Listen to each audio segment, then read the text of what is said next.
यहाँ से हम जब सिलेबस देखेंगे तो उसमें से सबसे पहले इंस्ट्रक्शंस पढ़ते हैं। उन्होंने बता रखा है कि 4 यूनिट में हमारा सिलेबस डिवाइडेड है, ठीक है।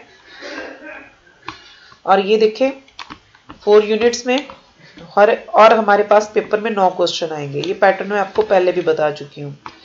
तो टोटल ये 100 मार्क्स का है, 90 मार्क्स की थ्योरी, 10 मार्क्स की असेसमेंट। और जो बच्चे एग्जाम प्राइवेट देते हैं उनका 100 मार्क्स में ही होता है, उनकी असेसमेंट नहीं जाती। तो यूनिट 1 में उन्होंने 3 चैप्टर दे रखे हैं, ठीक है। तो एग्जाम में क्या करेंगे आप, इसमें से सबसे पहले तो आपको छोटे क्वेश्चन आएंगे, वो आपने 15 में से 9 करने हैं, ठीक है। फिर जो फर्स्ट यूनिट होगा उसमें आपको उन्होंने 3 चैप्टर दे रखे हैं। इन 3 चैप्टर्स में से आपने क्या करना है, कोई 2 चैप्टर तैयार कर लेने हैं। जैसे मैंने आपको बताया है कि सेकंड एंड थर्ड चैप्टर को तैयार कर लो। इसमें से कौन कौन से क्वेश्चन बनेंगे, एक तो बनेगा हड़प्पा की सभ्यता का विस्तार और उसकी नगर योजना। दूसरा क्वेश्चन बनेगा सामाजिक, आर्थिक और धार्मिक जीवन। 2 क्वेश्चन आप ये तैयार करें यहां से, और एक ये करें life in Vedic age, political, economic, social and religious, उनका सामाजिक, आर्थिक, राजनीतिक और धार्मिक जीवन। तो यूनिट 1 में आप पहले चैप्टर को छोड़ सकते हैं, सेकंड और थर्ड के ये 2 चैप्टर तैयार करें फर्स्ट यूनिट के। इन दोनों में से एक क्वेश्चन आपको पेपर में 100% आएगा और आप उसे अटेम्प्ट कर सकते हैं। ऐसे ही सेकंड यूनिट है। सेकंड यूनिट में आप देखें यहाँ पे उन्होंने दे रखे हैं 3 चैप्टर। आप 3 चैप्टर्स में से कोई 2 तैयार करें, मेरे हिसाब से 5वां और 6ठा चैप्टर तैयार करें, ठीक है। इसमें से आप 4th चैप्टर को छोड़ दें। 5वें में आपने महात्मा बुद्ध और महावीर स्वामी दोनों का जीवन और उनकी शिक्षाएं ही पढ़नी है। तो very easy, teachings and life of Mahavir Swami and Mahatma Buddha. तो ये क्वेश्चन बहुत ही इंपॉर्टेंट है। इन दोनों में से एक का क्वेश्चन तो पेपर में आ ही जाता है। तो 4th चैप्टर को आप छोड़ दें। और 6th में से भी आसानी है क्वेश्चन, जिसमें आपने मौर्य साम्राज्य का सारा शासन प्रबंध करना है और अशोक का दम करना है। तो 4 क्वेश्चन बनते हैं 2 चैप्टर्स में से। तो ये 4 क्वेश्चन तैयार कर लें, 4th चैप्टर को छोड़ दें। तो 4 क्वेश्चन में से एक क्वेश्चन तो पक्का ही आएगा, तो आप आसानी से उस क्वेश्चन को अटेम्प्ट कर सकते हो। उसके बाद है हमारे पास थर्ड यूनिट। उसमें से आप पहले 2 चैप्टर कर लें, ये 7वां और 8वां। ये 9th को आप छोड़ दें।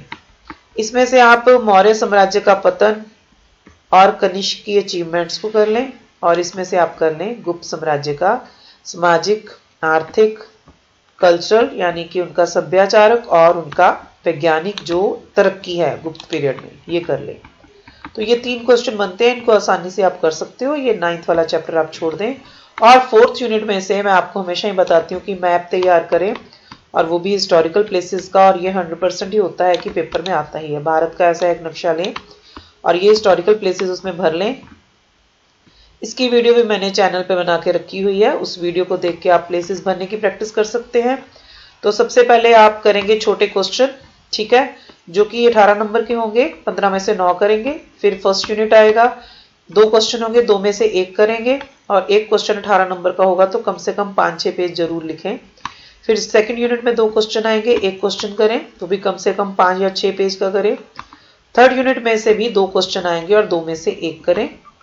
और 4th यूनिट में आप मैप को करें। मैप के कम से कम 5 प्लेसेस तो वो पक्का ही देंगे, 10 भी दे सकते हैं। 5 प्लेसेस 2 नंबर के होंगे तो 10 नंबर ये होंगे, और 4 प्लेसेस की आपको डिटेल लिखनी होगी तो वो 8 नंबर का वो होगा, तो 18 नंबर इस तरह से आपके बन जाएंगे। तो उम्मीद है आप इजीली सिलेबस को भी ढूंढ पाएंगे वेबसाइट से, किसी भी क्लास का सिलेबस अगर आपको देखना है, और साथ ही साथ आप अपनी इस चॉइस को भी अच्छी तरह से समझ पाएंगे कि आखिर हमें एग्जाम में करना क्या है, किस तरह से हमें एग्जाम की तैयारी करनी है। तो सबसे पहले इन्होंने यहाँ पे इंग्लिश का सिलेबस दे रखा है। तो जो बच्चे इंग्लिश का सिलेबस नहीं समझ पाते वो यहाँ से अपना सिलेबस को खोलें और उसमें से पढ़ें कि आखिर हमें किस तरह से तैयारी करनी चाहिए। तो ये 50 नंबर का आपका इंग्लिश का एग्जाम होगा, उसमें थ्योरी 45 मार्क्स की, 5 आपकी असेसमेंट होगी। एग्जाम आपका 3 घंटे का ही है। तो इसमें भी सेक्शन बने हुए हैं, उन्होंने क्वेश्चन बता रखे हैं कितने कितने नंबर के आएंगे, किस तरह से आएंगे। तो इसका मैं फिर भी आपको एक अलग वीडियो बना के डाल देती हूँ। और किसी भी यूनिवर्सिटी का अगर आपको सिलेबस देखना है तो इसमें कुछ भी मुश्किल नहीं है, आप वेबसाइट पे जाएं और वहां से आप वेबसाइट के ऊपर सिलेबस लिखें, यहाँ पे ध्यान दें इस साइड पे, और वहां से आप अपना कोई भी सिलेबस खोल सकते हैं। यहाँ पे एग्जामिनेशन पे आप क्लिक करते हो तो आपके एग्जाम से रिलेटेड सारी इंफॉर्मेशन उस पेज पे आपके सामने आ जाती है। तो कोई भी चीज यहाँ से आप देख सकते हैं।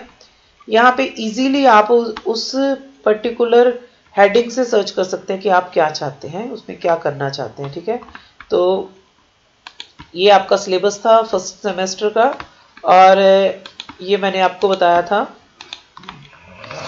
कि आप किस तरह से नोटिस बोर्ड को ढूंढ सकते हैं। तो एग्जामिनेशन के ऊपर क्लिक करेंगे, यहाँ से आपकी ये डेट शीट पड़ी है, यहाँ पे आपका नोटिस बोर्ड है, नोटिस बोर्ड के ऊपर क्लिक करेंगे तो ये नोटिस बोर्ड आ गया है। 24/11 के बाद कोई नोटिस नहीं डाला गया है, सारे लेटेस्ट नोटिस यहाँ पे होते हैं।